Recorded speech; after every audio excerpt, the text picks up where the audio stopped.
All right, guys. So a new era is upon us, and some people are calling it the Victor Wembanyama era. So I want to know, what are your picks for top rookie of the year? I'm going to start with B-Dot because, we always put you last and people take your answer. You go on first. B-Dot, who you got? I got my man Chet Holmgren.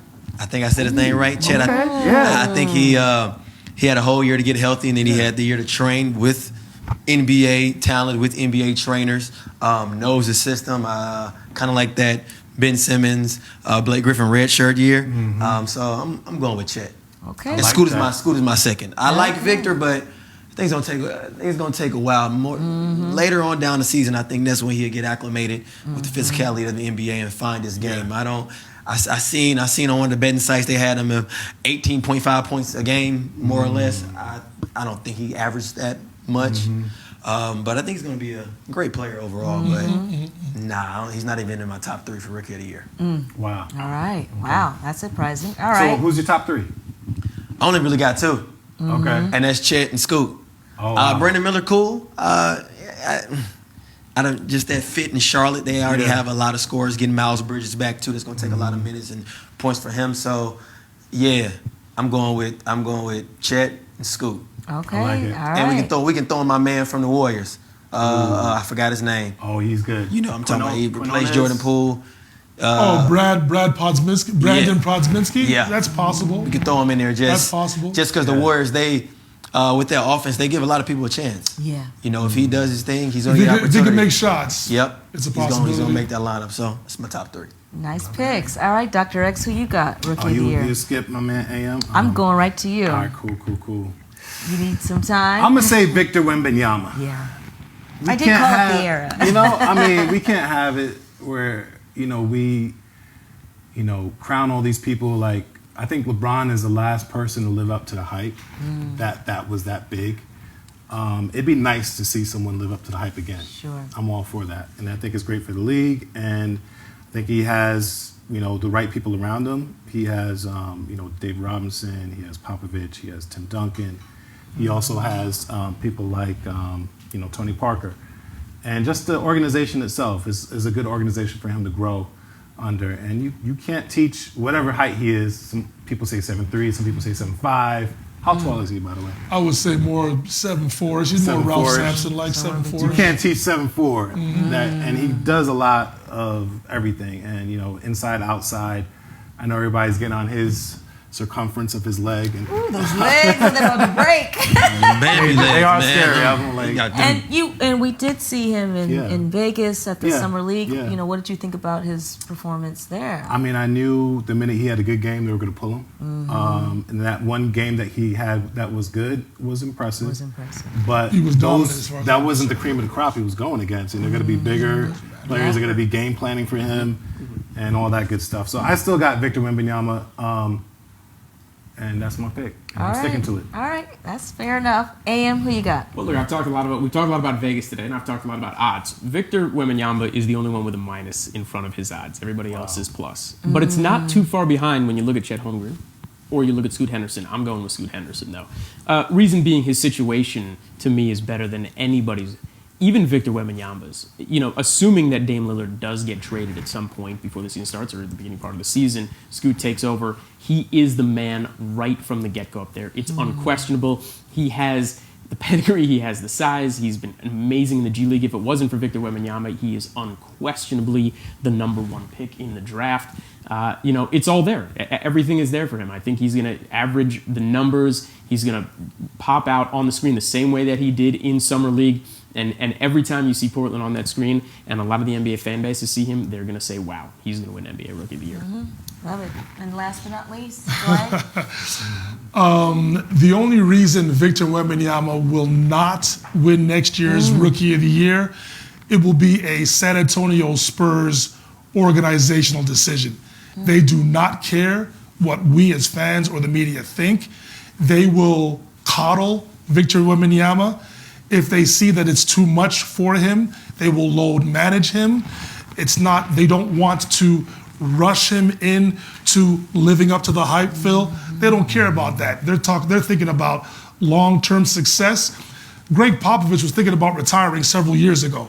They get Victor Wembanyama in the draft. He signs a 5-year deal. Why is that? Because they want consistency, and young players tend to thrive under the tutelage of Greg Popovich. So simply based on how they handle him next season, I think it's Victor Wembanyama's award to lose, simply based on how they use him. Injuries will play a factor, but if there's an uptick in terms of momentum and how he's playing, I think he'll win the award. I think he has a chance if he plays the requisite amount of games to average 16 to 18 points per game. But I think you're going to see his intangibles play out on the defensive side of the basketball. He's going to change shots. He's going to alter shots. He's going to have players fearing to go into the lane because he can simply alter a shot, contest a shot. We saw it in Summer League. His type of play transcends to the next level, to the NBA level. He has played against men before. I don't have a problem with that. Yes, he's got to get stronger. He understands that, but he calls his workout regimen very unique because he has a unique physique. So I trust in that, all right? I love Scoot Henderson. I love Brandon Miller. I love one of the Thompson twins. I believe his name is Amen Thompson at Houston. He's my dark horse if Wembanyama doesn't win the award. But simply based on how the Spurs handle Wembanyama next season, if he plays enough games and gets enough reps throughout the season, I think he wins the award. You Jedi mind tricked me because you kind of were like, he's not going to win the award. But then I think you convinced yourself that he is going to win the award. No, it's simply based on they how don't coddle him. I think if the Spurs handle him a certain way, he won't win the award. But if he's allowed to play, if they feel that he has gotten acclimated to being in North America and getting used to everything around him, the media scrutiny is going to be overwhelming. It's going to be over the top. Absolutely. Greg Popovich knows that. They will try to insulate him away from that kind of stuff. But if he embraces it and plays to his potential, I think it's his award to lose. I like how you snuck in a dark horse, and I'm going to do the same because there's a couple names that jump out at me because it's fun to talk about rookies for a second. Cam Whitmore. And look, everybody saw his name pop in Summer League, and he actually won the MVP of Summer League, and his numbers were eye-popping. But here's a guy who dropped to 20th in the draft for a number of different reasons. All of a sudden, he's in an interesting position down in Houston. Now, they're talking about he's not even going to see the floor as much as some of the other younger guys, but if you get to game 20, you get to game 30, and he's putting up numbers and he looks good out there, how are you going to keep him off the floor? And all of a sudden, game 50, game 60, 70, and into 80, if he can last that long, and it's a long season, there's a chance that he can come out and you're looking at that kid and you're like, wow, he's a big part of the rotation. If for whatever reason Scoot can't last the 82, certainly Victor can't last the 82, or Chet, who, as we know, what happened in his rookie year, or the real rookie year, you know, you're looking at a dark horse. We had to pick one. He's mine. I like it. That's good. I don't have any dark horses. Victor is it. Victor Wembanyama wins. That's it. Noted. That's it. And Victor had already dyed his hair. You see I my saw. man. Yeah, so he getting accustomed to this North American culture. Like I said, Got the blonde with the streak. once he embraces this side of the world, and if he can handle the media scrutiny, Yeah. I think he's going to be all right, man. He'll be all right. I think he's going to be okay. He's going to be okay. I actually feel like sometimes foreign players actually handle it better than us, U.S., you know, because it's just like whatever. Because they're not used to being here. Exactly. They bring a different attitude. Trust me, I understand that very well because I've been around Europeans for most of my basketball career. They're different. They don't have what we have here. What matters So- to us, it's very different. I think it's a little bit more grounded. I'm curious to look- see the pressure he puts on himself or that France puts on him because oddly enough, he went to the one team that he grew up idolizing, right? It just happened to be the San Antonio Spurs. It's where he wanted to go. And hey, sometimes be careful what you wish for, right? You get there and all of a sudden that is France's team, right? Especially because of Tony Parker and just who they've been rooting for forever.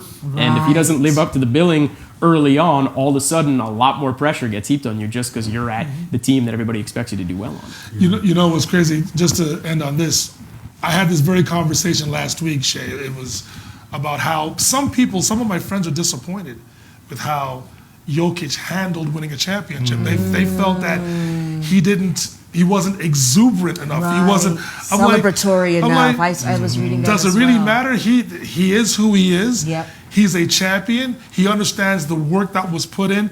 He doesn't have to act over the top like how we do Yeah. in order to be celebrated. He wanted to go back to Serbia and With his deal family. get on his farm and deal with his horses. Get them horses, man, right. That's what makes him happy. Exactly. He don't care about that. So that just to extend the point about Yeah. Europeans, they're just wired differently, and we have to respect it. Yeah. Yeah. Yeah, Kawhi barely smiled on the parade when they won. When they won the so- championship. Hey man, Let's be real. Respect given because the respect has been earned. absolutely. Yeah. Yep. Yeah.